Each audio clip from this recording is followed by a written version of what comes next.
अभय तिवारी इस पूरे ब्रह्मांड का सबसे पढ़ा लिखा, होशियार और तिगड़मबाज आदमी। बस दिक्कत एक थोड़ी सी हो गई, वरना आज उसका नाम भी Guinness book of world record में तो जरूर होता, क्योंकि जनाब ने महज 13 साल में 12 सरकारी प्रतियोगी परीक्षाएं पास कर डाली। कहीं शिक्षक, कहीं बीएसओ, कहीं रेंज फॉरेस्ट ऑफिसर, तो कहीं असिस्टेंट कंजर्वेटर ऑफ फॉरेस्ट और कई दूसरी सरकारी नौकरियों की परीक्षा। लेकिन कहानी सिर्फ इतनी होती तो शायद जनाब आज खबरों में तो नहीं होते। कहानी तो तब पलटी जब इसी अभय तिवारी का नाम जेपीएससी की कथित परीक्षा धांधली की जांच में सामने आया और फिर खुलने लगी एक के बाद एक परतें। टीडीपीएल कनेक्शन, ओएमआर में कथित हेरफेर, उम्मीदवारों से लाखों रुपए लेने का आरोप, होटल कनेक्शन और आखिर में सीआईडी की गिरफ्तारी। लेकिन सबसे बड़ा सवाल कि आखिर अभय तिवारी का नाम इस पूरे कांड में आया कहां से? किस शिकायत ने जांच की दिशा बदल दी? सीआईडी उसके पीछे आखिर पड़ी तो पड़ी क्यों? अभय तिवारी की 12 परीक्षाओं की कहानी इस कथित घोटाले से कैसे जुड़ गई है? आज इस पूरे खास एपिसोड में हम आपको अभय तिवारी की पूरी कहानी बताएंगे, वो भी शुरुआत से लेकर गिरफ्तारी तक। अभय कुमार तिवारी उर्फ मनोज कुमार तिवारी गोड्डा के पोडिया हाट में बीएसओ के पद पर तैनात एक सरकारी अधिकारी है। लेकिन सरकारी नौकरी से पहले अभय तिवारी टीडीपीएल यानी कि TSR data processing private limited से जुड़ा था। वहीं अगर रिपोर्ट्स देखें तो वो टीडीपीएल में मैनेजर और मार्केटिंग मैनेजर के रूप में काम करता था। और यहीं से वो कनेक्शन है जो आज जेपीएससी की कथित परीक्षा धांधली में सबसे ज्यादा सवाल खड़े कर रहा है, क्योंकि टीडीपीएल सरकारी भर्ती परीक्षाओं की प्रक्रिया से जुड़ा एक कंपनी है। और अब जांच एजेंसी यह पता लगाने में जुटी है कि क्या परीक्षा प्रक्रिया से जुड़े इस पुराने कनेक्शन का इस्तेमाल कथित तौर पर उम्मीदवारों को फायदा पहुंचाने में हुआ था। इसके लिए कहानी को थोड़ा पीछे से जानना होगा। सबसे पहले अभय तिवारी की उस कहानी को समझिए जिसने जांच एजेंसी की दिलचस्पी और भी बढ़ा दी। 13 साल में 12 प्रतियोगी परीक्षाएं पास करने का दावा, उसके नाम से कई सरकारी परीक्षाओं में सफलताओं का जिक्र, टीजीटी, शिक्षक, BSO, range forest officer, assistant conservator of forest, food safety officer और दूसरी भर्ती परीक्षाएं। अब यहाँ एक बात बिल्कुल साफ है, 12 परीक्षाएं पास करना अपने आप में कोई अपराध नहीं होता। अगर कोई उम्मीदवार मेहनत से परीक्षा पास करता है तो वो उसकी उपलब्धि है। लेकिन अभय तिवारी के मामले में सवाल इसीलिए उठा क्योंकि जांच एजेंसी अब उसके एग्जामिनेशन रिकॉर्ड को उसके टीडीपीएल कनेक्शन और कथित रिक्रूटमेंट नेटवर्क के साथ जोड़कर देख रही है। और यहीं से ये कहानी और भी इंटरेस्टिंग होती है। अभय तिवारी पहले टीडीपीएल से जुड़ा था, फिर सरकारी नौकरी में आया और गोड्डा के पोडिया हाट में बीएसओ बना। लेकिन जिस टीडीपीएल से उसका पुराना कनेक्शन था, उसी कंपनी की भूमिका सरकारी भर्ती परीक्षाओं की प्रक्रिया से भी जुड़ा हुआ था।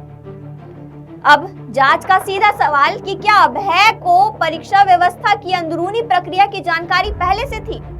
क्या उसके पास ऐसी पहुंच थी जिसका कथित तौर पर इस्तेमाल बाद में उम्मीदवारों के लिए किया जाना था? इन सवालों के जवाब सीआईडी की जांच से निकले हैं। लेकिन अभय का नाम सिर्फ टीडीपीएल की वजह से नहीं उभरा। कहानी का सबसे बड़ा टर्निंग पॉइंट आया ओएमआर सीट को लेकर उठे सवालों से। कुछ ओएमआर सीट सामने आए जिसमें उम्मीदवारों के अटेम्प्टेड क्वेश्चंस और उनके सफल होने को लेकर सवाल उठे। सोशल मीडिया पर वायरल हुए ओएमआर की ऑथेंटिसिटी स्वतंत्र रूप से वेरीफाई नहीं हुई थी, लेकिन इन दावों के बाद अभ्यर्थियों का विरोध तेज हो गया। सरकार ने सीआईडी और एसआईटी का जांच का आदेश दे दिया और फिर जांच सिर्फ 14वीं जेपीएससी के रिजल्ट तक ही सीमित नहीं रही, जांच पुराने एग्जामिनेशन रिकॉर्ड तक भी पहुंच गई। और फिर सामने आया करीब 500 ओएमआर सीट में कथित गड़बड़ी की शिकायत। जनवरी 2026 में जेपीएससी को एक शिकायत दी गई थी जिसमें पुराने फॉरेस्ट रेंज ऑफिसर और एसीएफ एग्जामिनेशन की करीब 500 ओएमआर शीट में कथित इरेगुलरिटीज की बात कही गई थी। और सबसे इंपॉर्टेंट बात, इस शिकायत में अभय तिवारी का नाम भी सामने आया था। यानी अभय तिवारी का नाम सीआईडी की गिरफ्तारी के बाद पहली बार नहीं उभरा। रिपोर्ट्स की माने तो जनवरी की शिकायत में भी उसका नाम मौजूद था। अब सवाल ये है कि उस शिकायत पर उस वक्त क्या कार्रवाई हुई, किसने शिकायत देखी, क्या जांच हुई, अगर हुई तो आगे क्यों नहीं बढ़ी जांच? ये सब सवाल अब जांच के घेरे में है। अब पूरी कड़ी को जोड़िए, एक तरफ ओएमआर में कथित गड़बड़ी की शिकायत, दूसरी तरफ परीक्षा प्रक्रिया से जुड़ी टीडीपीएल और टीडीपीएल से जुड़ा एक व्यक्ति अभय तिवारी। इसके बाद सीआईडी ने उसकी भूमिका को लेकर जांच तेज कर दी।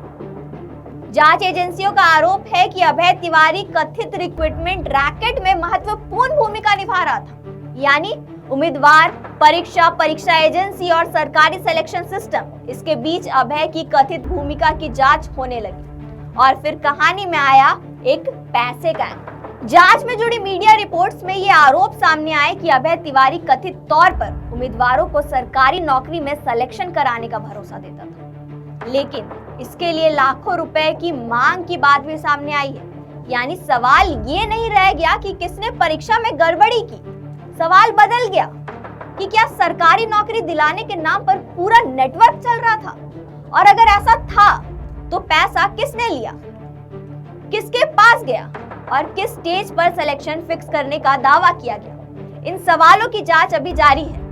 अब उस आरोप को समझिए जो इस पूरे मामले को बेहद गंभीर बना देता है। जांच में जुड़ी रिपोर्ट्स में आरोप है कि कुछ उम्मीदवारों को ओएमआर में कुछ जवाब खाली छोड़ने के लिए कहा गया था और बाद में कथित तौर पर उन ओएमआर सीट में सही आंसर्स भी भरे जाने की व्यवस्था की जाती थी। सोचिए, अगर जांच में ये आरोप साबित होता है तो ये सिर्फ एग्जामिनेशन हॉल में चीटिंग का मामला नहीं रहेगा। ये सवाल होगा परीक्षा खत्म होने के बाद ओएमआर तक पहुंच आखिर किसकी थी, किसने सीट संभाली, किसने बदलाव किया और किसके इशारे पर ये पूरा नेटवर्क चल रहा था। यही वो सवाल है जिसकी तह तक सीआईडी पहुंचने की कोशिश कर रही है। और फिर कहानी में एक और नया नाम नहीं, एक नई जगह सामने आती है और वो था रांची का एक होटल।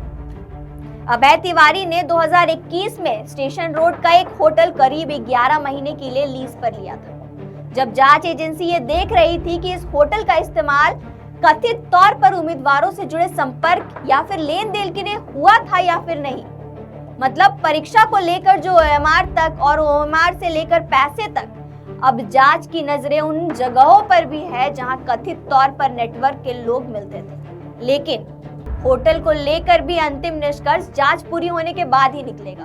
और फिर आया वो दिन जब कहानी सिर्फ आरोपों और शिकायतों तो सीमित नहीं रही। सीआईडी ने कार्रवाई शुरू की, अभय तिवारी की गिरफ्तारी हुई और इसके बाद टीडीपीएल के निर्देशक रामवीर सिंह, जेपीएससी के उप परीक्षा नियंत्रक श्वेता गुप्ता और दूसरे लोगों की भी गिरफ्तारी हुई। 25 जुलाई तक सीआईडी की कार्रवाई में गिरफ्तार आरोपियों की संख्या 10 तक पहुंच गई। इसमें जेपीएससी कर्मचारी सोनू कुमार, अभय तिवारी का सहयोगी बताया गया, अरविंद कुमार भी शामिल थे। अब मामला एक व्यक्ति से निकलकर पूरे एलीट नेटवर्क की जांच बन चुका है। लेकिन साहब, कहानी में असली सस्पेंस यहीं से शुरू होता है, क्योंकि सवाल ये नहीं है कि अभय तिवारी कौन है, अब सवाल ये है कि अभय तिवारी के पीछे कौन था। क्योंकि अगर ओएमआर में कथित मैनिपुलेशन हुआ है तो कोई तो था जिसके पास पूरा एक्सेस था।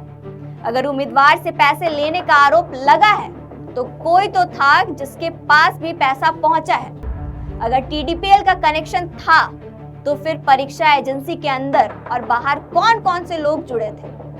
और अगर जेपीएससी के अधिकारी भी जांच के घेरे में आ चुके हैं तो क्या ये कहानी सिर्फ अभय तिवारी तक खत्म होती है या फिर इसके पीछे एक बड़ा नेटवर्क है? अभय तिवारी गिरफ्तार हो चुका है, लेकिन कहानी अभी खत्म नहीं हुई, क्योंकि अगला सवाल और सबसे बड़ा सवाल, टीडीपीएल को परीक्षा का काम मिला कैसे? जिस एजेंसी पर पहले भी सवाल उठ चुके हैं उसे दोबारा काम कैसे मिल सकता है? जेपीएससी को जनवरी में ओएमआर की शिकायत मिली तो क्या हुआ? किस किस अधिकारियों को इसकी जानकारी थी? और सबसे बड़ा सवाल, क्या अभय तिवारी इस कथित नेटवर्क का आखिरी सिर है या फिर इसकी कड़ियां कहीं और से भी जुड़ी हुई हैं? इन सारे सवालों का जवाब हम आपको अगले एपिसोड में देंगे, क्योंकि अभय तिवारी की गिरफ्तारी कहानी का अंत नहीं है, शायद उस कहानी का पहला पन्ना है जिसमें जेपीएससी की परीक्षा व्यवस्था के कई और राज छिपे हैं। अगले एपिसोड में हम मिलते हैं आपके साथ, तब तक हमारे साथ बने रहें। और इस बड़े खुलासे का हम एक पूरा सीरीज चला रहे हैं और उस सीरीज से जुड़े रहने के लिए आपको हर एपिसोड को देखना होगा, ताकि आप समझ सके कि जेपीएससी में किस तरीके से घोटाला हुआ। हर घोटाले की पोल हम खोलेंगे इस अपने नए सीरीज में। तब तक के लिए बने रहें और देखते रहें लोकतंत्र 19।